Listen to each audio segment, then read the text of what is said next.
Today is Saturday. Enjoy your Saturday. ஓகேவா? Actually ரீசண்டாக அப்துல் கலாமோட ஒரு வார்த்தை ஒன்று படித்தேன். அது என்ன அப்படின்னா, நம்ம வந்து இந்த கடல் அலை மாதிரி இருக்கக்கூடாதான். கடல் அலை வந்து முன்னாடி வரும், திருப்பி பின்னாடி போகும், திருப்பி வரும், அந்த மாதிரி தான் இருக்கும். ஆனால் நம்ம வந்து ஆற்று தண்ணி மாதிரி இருக்கணுமா. ஸோ ஆற்று தண்ணி என்ன பண்ணோம் அப்படின்னா, அது என்ன தான் வெள்ளம் வரட்டும், புயல் வரட்டும், அது முன்னோக்கி மட்டும்தான் ஓடும். அந்த ஆறு வந்து பின்னோக்கி வராது.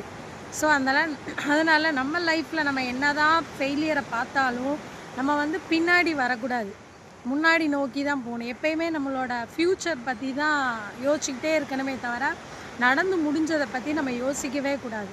ஸோ அந்த மாதிரி நம்ம இருந்தோம் அப்படின்னா கண்டிப்பாக நம்ம லைஃப்பில் வந்து ஒரு நாள் இல்லை ஒரு நாள் நம்ம என்ன கோலை நோக்கி ஓடுறோமோ அதை நோக்கி ஓடி அதை ரீச் பண்ணுறதுக்கான சாத்தியம் அதிகம். ஓகேவா? நம்ம நடந்து முடிஞ்சதையே நம்ம யோசிச்சுட்டு இருந்தோம் அப்படின்னா நம்ம லைஃப்பில் நம்மளால் முன்னேறவே முடியாது.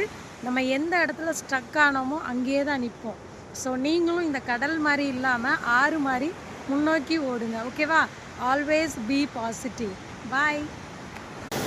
இந்த கடல் அலைய பாருங்கள், தண்ணி எப்படி முன்னாடி வருது, திருப்பி பின்னாடி போகுது பாருங்கள். ஓகேவா? பக்கத்தில் ஆறு இல்லை, அதனால் காட்ட முடியல. ஸோ கடலை மட்டும் பார்த்துக்கோங்க.